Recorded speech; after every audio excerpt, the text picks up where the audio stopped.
Бацгаанууд төвлөн байна. Тэгээ өнөөдөр болохоор бүгд string comprehension problem бодно. Тэгээд энэ бодлогын болохоор ямар ч утгатай гэхээр манай Python function маань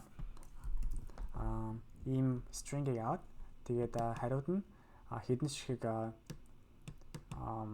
байгааг гаргаж ирнэ гэсэн үг. Жишээ нь A4, B4, C5, D2, E4 гэж гарч ирсэн байна. Тэгээд энэ дээр болохоор нэмж анхаарах зүйл нь болохоор case sensitive байгаа. Тэгэхээр томоор байна уу, жижигээр байна уу ерөөс хамаагүй том байсан ч 3, жижиг байсан ч 3 гэж гаргах юм байна шүү. За тэгээд та яг энэ бичлэгийг доктор цусаа өөрөө оролдоод үзээрэй. Тэгээд бүгд шууд solution руу орцгоё. За гэхдээ бүгд эхлээд бодхоос өмнө string-гээ шууд юу ячи assign хийгээд run хийчихин сайлаа. За тэгээд шууд function тодорхойлж эхлэе. За энэ дээр одоо жишээ нь яаж эхлэх вэ гэхлээр бүгд while loop ашиглаад тэгээд хэрвээ энэ индексээс эхлээд i-га 1 гэж индексээс эхлээд тэгээд энэ 1 нь өмнөхтэйгээ тэнцүү байх юм бол бүгд count буюу давхар тоолоод харин хэрвээ b a2 нь тэнцүү биш байх юм бол count-ыг 1 гэж таваад тэгээд юу empty string руу нэмж өгөх байгаа шүү. Яагаад гэвэл string нь immutable болохоор.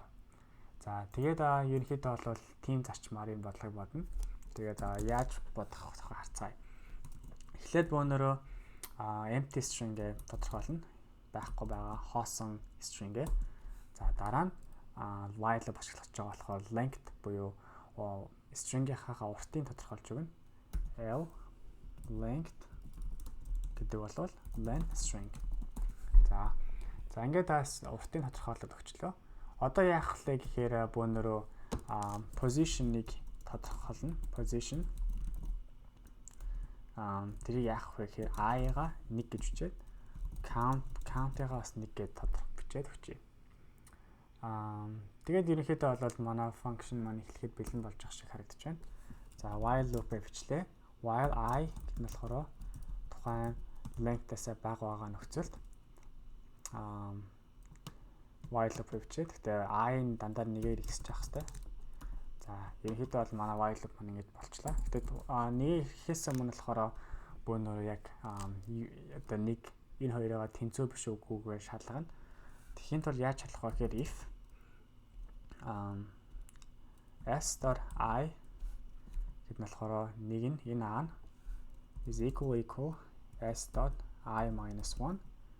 За энэ хоёр нь хэрвээ ийм хасган нэг тэнцүү байх юм бол count-ыг нэгээр нэмээд өгөх байгаа. За эсрэгээр яах вэ гэхлээр хэрвээ энэ хоёр нь тэнцүү биш. Одоо жишээ нь энэ case дээр авч үзлээ b a b хоёр нь. За энэ тохиолдолд яах вэ гэхээр шууд хуучин энэ гарч ирсэн зүйлүүдээ шууд нэмээд өгөх байгаа энэ empty string руу. За тэгэхээр r гэдэг бол r дээр нэмэх нь s.i-1 нэмэх нь. За энэ чинь болохоор number байгаа ш яг одоо. Тэр number-ыг string 2-оор нэмж болохгүй болохоор str гэдэг зүйлийг заавал урд нь бичих хэрэгтэй. За тэгэхээр ерөнхийдөө бол ингээ манай while loop маань ингээ болчлоо. За одоо тэгээ while loop-аас гараад яах хэрэгтэй вэ гэхлээр while loop чинь болохоор d хүртэл явсан байгаа. За y-г нь одоо бичихийн тулд бүх зүйлүүдийг нэгтгэхийн тулд хамгийн сүүлийн удаа r дээр нэмэх нь si-1 нэмэх нь str count гэдэг. Тэгээд return r return хийгээд өгч. За ихэд тэгээ манай function маань ингээд дуусчлаа. Тэгээ run хийж үзье бөөнөрөө. За энэ дээр алдаа гарсан маань яа тэгэхээр бөөнөр count-ыг нэгээр буцаага тодорхойлох хэрэгтэй шүү дээ 1 гэж. Одоо тэгэх юм бол тэгэхгүй бол ингээд нэмэл яваад ирнэ гэсэн count-ыг. Энийг би анзаарсангүй уучлаарай. За тэгэхээр одоо яг манай хариу маань зөв гарч байна. A4, B4, C5, D2, E4 гэдэг. За энийг болохоор бөөнөр одоо visualize хийж үзье. Тэгэхээр танд илүү ойлгомжтой болох байх гэж найдаж байна. Тэгээд хэрвээ та Jupyter-аас өөр юм ашиглаж байгаа бол заавалчгүй function call хийхээс өмнө print statement-ийг ашиглах хэрэгтэй байгаа шүү. За ороод үзье. тэгэхээр 88 stepтэй маань. За эхний step нь болохоор functional call хийлээ. За compress S- нь явж байна. За R empty list, empty string. Тэгээд length нь болохоор энэ 19 шиг урттай. За I-га 1 гэж тодорхойлсон. Count 1 гэж тодорхойлсон.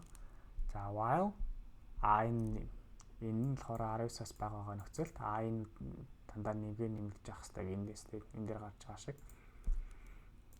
За тэгэхээр одоо энэ хоёр дахь кейс дээр явж байна. Count нь 2 болсон байна. 1-ээс 2 болсон. Яагаад тэгэхээр яг энийг уншаад сая тааруулах юм бол хэрвээ SI нь SI1 is 1 гэх буюу энэ энтэй тэнцүү байх юм бол энэ хоёр тэнцүү байх юм бол count нь 1-ээр нэмэгдэнэ. За 1-ээр нэмэгдэж чинь зүг байна. За дахиад уншаал яваал энэ гэсэн үг. 4 хүртэл одоо энэ явна. За одоо болохоор өөрчлөгдөх ёстой. Яагаад тэгэхээр энэ хоёр нь тэнцүү биш учраас дараагийн степ нь буюу R руу орчлоо. За R нь одоо яах вэ гэхээр энэ дөрвийг нэмж өгнө гэсэн үг одоо жишээ нь. За тэгэхээр R нь нэмлээ A4 гараад ирлээ. За одоо яг энэ шинжээр ингэж яваал гэсэн үг. Тэгээд B4, C4 шигүүлэгч.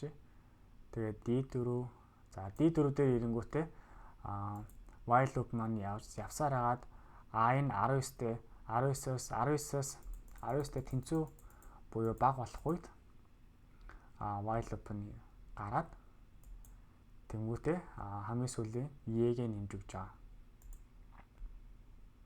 Тэгээд R return хийхээр манай бодлого маань ингээд дуусч байгаа. За ихэд бол өнөөдрийн бодлого маань ингээд дуслаа. Тэгээд бүүнээр time complexity, space complexity тухай хальт ярилцъя. Time big O n тэгээд time space нь хоёулаа n байна.